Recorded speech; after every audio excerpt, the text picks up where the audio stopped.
ごきげんよう、ベルです。今日も本を読む文学 YouTuber です。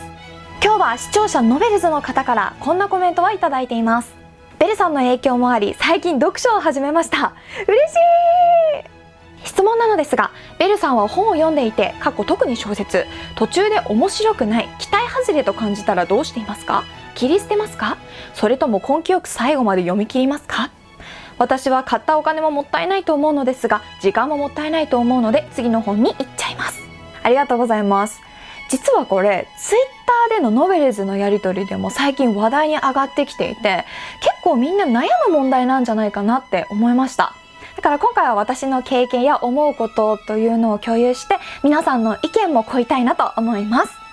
皆さんは本を読んでいて期待外れだったな、面白くないなって思った時、どうしますか？本日の投票カードポチッと押してみてください。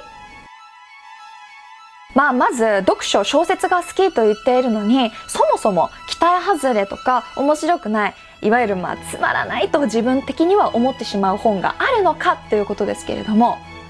あります。やっぱりその時の自分の心情、コンディション、あとは好きなストーリー、肌感っていうのは傾向としてあると思うんですよね。だからそこと微妙に違うズレが生じると、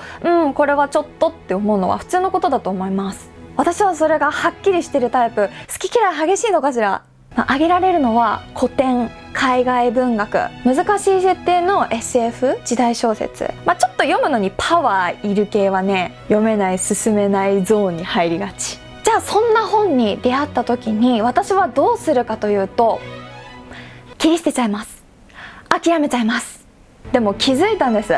一番いけないのは次読む自信がなくなること。さっき私の中で読み進められなくなりがちなジャンルっていうのを挙げたと思うんですけど、これって過去に読めなかったっていうトラウマから来てる部分あると思ってるんですよね。なんか課題で出されたとか、さっきお金の話もあったけれども、学生時代これ読むぞってお小遣いはたいたのに、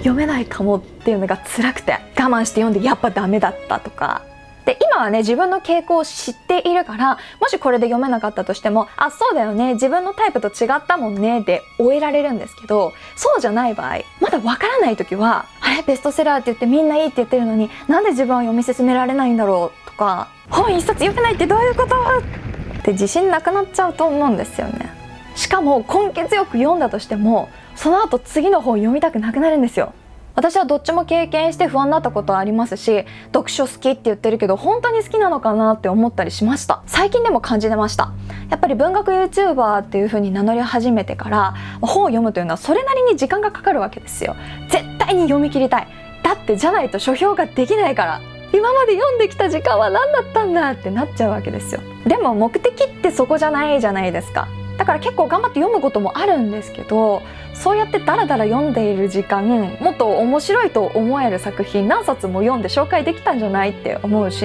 何よりも目的が読み切ることになっちゃってるじゃないですか。そこがやっぱ違いましたよね。もちろん課題で読書感想文とか出されちゃったら読み切ることはある意味目標になってきますけど、文学の世界を楽しみたいという趣味的な観点で見れば、それはやっぱり楽しむことなんですよ。だからちょっとこれは続けてたら楽しめないかもなって思ったら、潔く諦めるっていうのも大事だと思います。でもさ、やっぱりさ、もったいないなっても思うわけじゃないですか。ちょっと味見してこれ無理だっていうのと違うわけよ。結構手つけてる。本って割と読まないと合ってるか合ってないかって分かんなかったりしますからね。そんな時に私がこのもったいなさを紛らわす方法も少しお教えしますと、レビュー見ちゃう。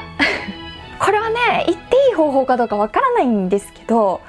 レビューのね、星の低い方から見たりします。ただの誹謗中傷とかは見てて不快なんですけど、そうじゃなくて的確にこの本にはこういう特徴があって、ここが自分に合わなかったって言ってくれる人がいるんですよ。で、それに共感した時の安心感半端ない。どうせ読まないかもしれない本って思ったら、ネタバレ部分見ちゃってもいいかもしれないですよね。中には途中まで冗長で諦めようかなって思ったけれども、ここぐらいから展開があってかなり面白くなりますって書いてあったら、もうちょっと読んでみようかなっていう気にもなりますし、だから購入前だけじゃなくてね、読んでいる最中もレビューを見るっていうのはありじゃないかなって思います。あとこれはできる人が限られちゃうかもしれないんですけれども、友達、知り合いに聞く。これはまた最近の私の経験なんですが、 SF の小説を読んでいてちょっと設定の理解が追いつかないところがあったんですね。だからその小説は読んでいなかったんですけれども、 SF 好きの友達に電話して一部分を朗読して、この理解で合ってる？これってどういう意味？っていうのを聞いたんですよ。そしたらかなり意味が分かって、さらにその友達もその小説めっちゃ面白いじゃん、設定やばいねっていう感じで興味持ってくれたんです。こういうのをウィンウィンって言うんだね。ウィンウィン。読んだ人に聞ければ最高ですが、そうじゃなくてもジャンルに詳しい人なんかに聞いてみるとかなり得られるものがあると思います。あとはこういう時に生きてくるのが宣伝みたいになっちゃうんですけど、ハッシュタグノベルズかなって。今これ読んでるんですけど読んだ人いましたか？どうでしたか？って聞いてみたり、まさにこういう質問してもいいですよね。今これ読んでるんですけどちょっとつまらないなって思っていて、皆さんもそういう経験ありますか？なんか共感もらえただけでも、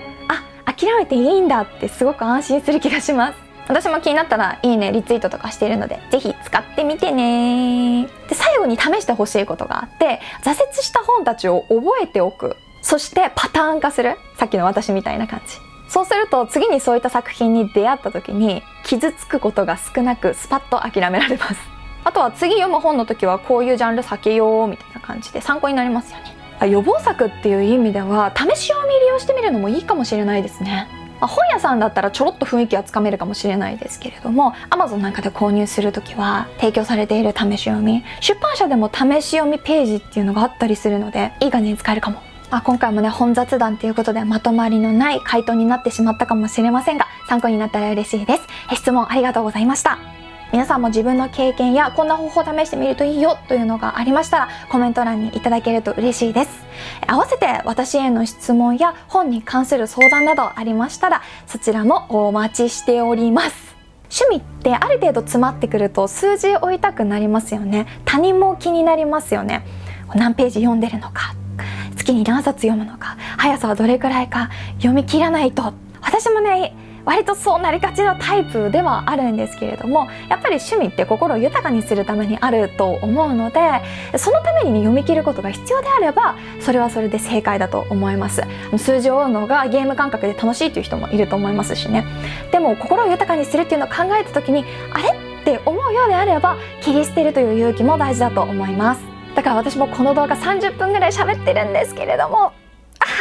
切り捨てる勇気。最後までのご視聴ありがとうございます。本雑談の動画面白いなと思ってくださった方、ぜひチャンネル登録、そして高評価よろしくお願いします。それではごきげんよう。ちなみに最近読み終わった本はこちら、玄玄こと河野玄斗さんによる東大学部在学中に司法試験も一発合格した僕のやっているシンプルな勉強方